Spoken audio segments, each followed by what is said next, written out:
नमस्कार, स्वागत है आपका न्यूज स्टेट के डिजिटल प्लेटफॉर्म पर। मैं हूं आपके साथ नगमाइरम। लोकसभा चुनावों में समाजवादी पार्टी ने पिछड़ा, दलित और अल्पसंख्यक पीडीए फार्मूले के बदौलत 37 सीटें जीतकर देश की तीसरी सबसे बड़ी पार्टी बन गई थी। लेकिन एक साल से भी कम समय में अखिलेश यादव का राज्य की 10 सीटों पर हुए उपचुनाव में पीडीए का वही फॉर्मूला फेल हो गया। लोकसभा चुनाव के बाद हुए उपचुनाव में समाजवादी पार्टी को अपने गढ़ में एक कर हार का सामना करना पड़ा। फैजाबाद लोकसभा चुनाव में जीत के बाद जो सांसद अवधेश प्रसाद समाजवादी पार्टी के पोस्टर बॉय बन गए थे, वो अपनी परंपरागत सीट मिल्कीपुर से अपने बेटे को भी नहीं जिता पाए। उपचुनाव में मिली हार के बाद समाजवादी पार्टी और इंडिया अलायंस को लेकर तरह तरह के सवाल उठने लगे हैं। दिल्ली विधानसभा चुनाव का परिणाम और उत्तर प्रदेश की अयोध्या जनपद की मिल्कीपुर विधानसभा उपचुनाव का परिणाम झूठ एवं लूट की राजनीति पर पूर्ण विराम का स्पष्ट संकेत कर रही है। आदरणीय प्रधानमंत्री श्री नरेंद्र मोदी जी के नेतृत्व में सेवा, सुरक्षा, सुशासन और लोक कल्याणकारी जो कार्य पिछले 11 वर्षों से निरंतर चल रहे हैं, उनकी विजय है।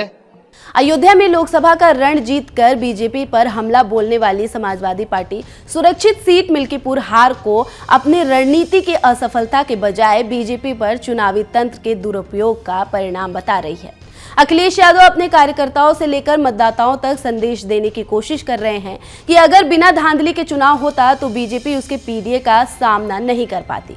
समाजवादी पार्टी के मुखिया ने एक बार फिर साफ कर दिया कि मिल्कीपुर की शिकस्त से पीडीए की साइकिल नहीं रुकेगी, बल्कि 2027 के चुनाव के लिए इसी रणनीति पर और तेजी से आगे बढ़ेगी।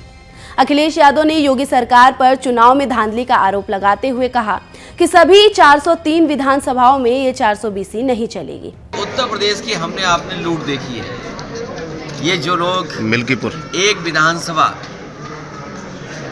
पूरी ताकत लगा दी ने, इन्हें तो लोकतंत्र में कोई बहुत बड़ा सम्मान देना चाहिए। लोकतंत्र में इन्हें सम्मान मिलना चाहिए। उन बीएलओ को सम्मान मिलना चाहिए जिन बीएलओ ने पर्ची नहीं पहुंचाई, नाम काट दिए समाजवादियों के। उन अधिकारियों को भी लोकतंत्र का कोई न कोई पुरस्कार मिलना चाहिए। जिन्होंने वोट नहीं डालने दिया, ऐसे लोगों को विशेष सम्मान देना चाहिए। जिन्होंने 6 वोट डाले, 2 वोट डाले, लोकतंत्र में उनको भी सम्मान मिलना चाहिए। जो दूसरे जिलों से आकर के भारतीय जनता पार्टी के लिए उस जिले में वोट डाले थे, जो हम लोगों ने पकड़ लिए थे।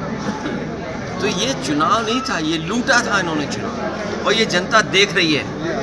ये पीडीए के लोग, पीडीए समाज के तमाम मतदाता देख रहे हैं कि उनके साथ क्या भेदभाव हो रहा है। साथ ही समाजवादी पार्टी के प्रमुख ने कहा कि लोकसभा चुनाव में अयोध्या में हुई पीडीए की सच्ची जीत बीजेपी के मिल्कीपुर के विधानसभा की झूठी जीत पर कई गुना भारी है। बीजेपी पर निशाना साधते हुए उन्होंने कहा कि जो लोग मिल्कीपुर जीत करके संदेश देना चाहते हैं कि उन्होंने अयोध्या हार का बदला ले लिया है, वह लोग कभी अयोध्या हार का बदला ले ही नहीं सकते। बीजेपी के अयोध्या हार मिल्कीपुर की जीत के बराबर नहीं कर सकती। जो लोग मिल्कीपुर जीत करके कोई संदेश देना चाहते हैं, अयोध्या की हार मिल्कीपुर की जीत बराबर नहीं कर सकती है। अयोध्या की हार हमेशा हमेशा के लिए अयोध्या की हार रहेगी। वो बदला नहीं हो सकता मिल्कीपुर की जीत। जो लोग ये कह रहे हैं मिल्कीपुर जीत करके बदला ले लिया, अयोध्या का बदला कोई नहीं हो सकता। अयोध्या की जनता ने अयोध्या में जिताया था, ये चुनाव भी जीत जाते, लेकिन इन्होंने बड़े पैमाने पे बेईमानी की है। एक में जीत सकते हो, लेकिन इस तरह की जो काम किया है वो 403 में आपकी 420 ही नहीं चलने वाली आने वाले समय में। साथ ही अखिलेश यादव ने दिल्ली में आम आदमी पार्टी और अरविंद केजरीवाल के साथ साथ इंडिया गठबंधन के भविष्य पर भी खुलकर बोले। दिल्ली में आम आदमी पार्टी के सामने कांग्रेस चुनाव लड़ने पर सपा प्रमुख ने कहा कि हार बहुत कुछ सिखाती है, इंडिया गठबंधन मजबूत है। दिल्ली का परिणाम जो हमने आपने देखा, आपको हम चाहते थे कि आप पार्टी जीते, आप पार्टी नहीं जीती। बीजेपी जीती है। लोकतंत्र में हम जनता का जो भी फैसला वो स्वीकार करते हैं। प्रचार किया, वो सीट जीते हम लोग। सर लेकिन कांग्रेस खिलाफ चुनाव लड़ी, तो आगे भविष्य क्या देखते हैं इंडिया गठबंधन का? हाँ, इंडिया गठबंधन मजबूत होगा। नहीं, लेकिन हरियाणा में इंडिया गठबंधन और मजबूत होगा। हम और आप लोग अपनी कई बार हार से बहुत कुछ सीखते हैं। हार से सीखना ही आने वाले समय के लिए रास्ता बनाता है। मिल्कीपुर के पूर्व विधायक और लोकसभा चुनाव में अयोध्या जीत के बाद समाजवादी पार्टी के साथ साथ विपक्ष के लिए पोस्टर बॉय बने अवधेश प्रसाद अपने बेटे अजीत प्रसाद को विधानसभा चुनाव में नहीं जिता पाए। इससे अयोध्या के राजा कहे जाने वाले अवधेश प्रसाद की साख पर भी बट्टा लगा है। लिहाजा अवधेश प्रसाद भी बीजेपी और राज्य सरकार पर अपनी खींच निकालने में पीछे नहीं है। भारतीय जनता पार्टी बहुत ही सुनियोजित ढंग से वोट को अपने पक्ष में करने के लिए तैयारी कर रही।